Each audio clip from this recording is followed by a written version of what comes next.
कहानी की शुरुआत में हमें दो कपल्स को दिखाया जाता है जिसमें हस्बैंड का नाम रॉब होता है और वाइफ का नाम गिल होता है। वह लोग अभी अपने नए घर में शिफ्ट हुए हैं, लेकिन इस नए घर में पुराने ओनर्स का कुछ कुछ सामान रखा हुआ है। तभी उनकी नजर एक पुराने फ्रिज पर पड़ती है जिसे देखकर लग रहा था कि मानो ये कम से कम 100 साल पुराना फ्रिज है। जिसे देखकर गिल कहती है कि इतना पुराना फ्रिज अभी भी यहाँ क्या कर रहा है, हम लोगों को इसे बाहर निकाल लेना चाहिए और अभी के अभी एक नया फ्रिज लेना चाहिए। जिस पर रॉब उससे कहता है कि नहीं, कभी कभार पुरानी चीजों को भी रखना चाहिए क्योंकि एंटिक चीज ही हमेशा अच्छी लगती है। इसके बाद वो लोग वाइन पीने के लिए बैठते हैं तो गिल रॉब से कहती है कि वाइन तो बिना आइस क्यूब के मजा ही नहीं आता। तो रॉब जाकर फ्रिज से कुछ आइस क्यूब निकाल के लाता है। वह लोग जब वाइन पी रहे होते हैं तब रॉब के मुंह में एक आइस क्यूब आ जाता है। वो उस आइस क्यूब को निकालकर जब देखता है तो दंग रह जाता है। इसके बाद वो अपनी वाइफ से भी कहता है कि जरा इस आइस क्यूब पर अपनी नजर डालो। इसके बाद वो एक मैग्नीफाइंग ग्लास को लाती है और जब उस आइस क्यूब को देखती है तो दंग रह जाती है क्योंकि वो एक जमा हुआ मेहमत था। वो लोग ये देखकर शौक में थे कि इतने बड़े फ्रिज में एक छोटी सी दुनिया कैसे एग्जिस्ट कर सकती है। इसके बाद वो दोनों कपल जाकर फ्रिज की बर्फ को हटाते हैं। इसके बाद जो वहाँ का नजारा होता है वो देखकर शौक हो जाते हैं क्योंकि वहाँ पर एक दुनिया थी बिल्कुल हमारी दुनिया के जैसे ही, लेकिन वहाँ पर टाइम अभी अर्ली एज का था और यहाँ पर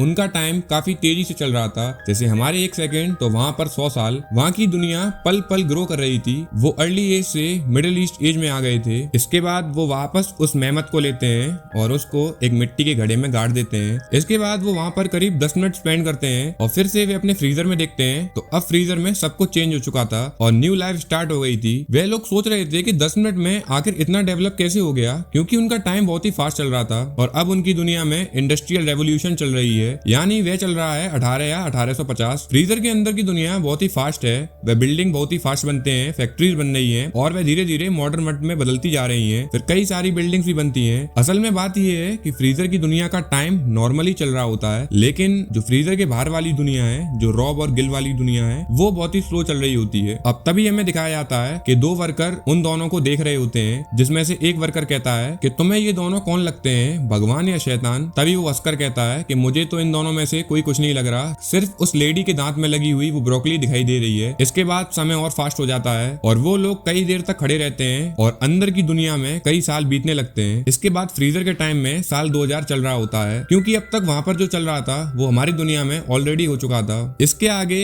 जॉस मिनी वर्ल्ड में जो हो रहा था वो हमारा फ्यूचर है। इसके बाद वो उस फ्रीजर को गौर से देखना शुरू करते हैं। इसके बाद अब समय आता है 3000 साल का, जिसको वो दोनों रॉब और गिल आराम से देखने लगते हैं क्योंकि यह फ्यूचर का समय था। और तभी अचानक से एक हमला होता है और वहां पर एक न्यूक्लियर मिसाइल आकर फट जाती है जिससे रॉब का चेहरा जल जाता है। रॉब खड़े होकर कहता है कि हमारे फ्रिज के अंदर अभी अभी एक न्यूक्लियर मिसाइल फटी है, जिसे देखने के बाद गिल उसे शांत करती है और उसे समझाती है। इसके बाद वो दोबारा उस फ्रिज के पास देखते हैं और उस फ्रिज को लॉक कर देते हैं। जब वो लोग दोबारा से उस फ्रिज को खोलते हैं 1 घंटे बाद तो देखकर दंग रह जाते हैं क्योंकि अब उनका मॉडर्न वर्ल्ड स्टार्ट हो गया था। वो लोग बिल्कुल हाई मॉडर्न वर्ल्ड में आ चुके थे, जिसे देखकर वो लोग चौंक जाते हैं क्योंकि अब सिर्फ केवल ही केबल बची हुई हैं। इसके बाद वहां पर एक ब्लास्ट होता है और उनके पूरे रूम में अलग सी चिंगारी घूमने लगती है। इसे देखकर ऐसा लग रहा था कि मानो ये दुनिया खत्म हो गई थी। तभी गिल जाकर उस फ्रिज का तार हटा देती है और फ्रिज को लॉक कर देती है। अब वो लोग सोने जाते हैं। इसके बाद जब सुबह होती है तो गिल रॉब से कहती है कि तुम्हें क्या लगता है कि अब दुनिया खत्म हो गई होगी या वापस से सब कुछ वैसे ही शुरू हो गया होगा। इसी सोच को लेकर वो जब अपने फ्रिज को खोलते हैं तो देखकर दंग रह जाते हैं क्योंकि अब वहां पर डायनासोर की एज चल रही थी। और इसी के साथ इस कहानी का अंत हो जाता है। अगर ये मूवी अच्छी लगी हो तो एक लाइक और सब्सक्राइब जरूर करें। Thank you guys.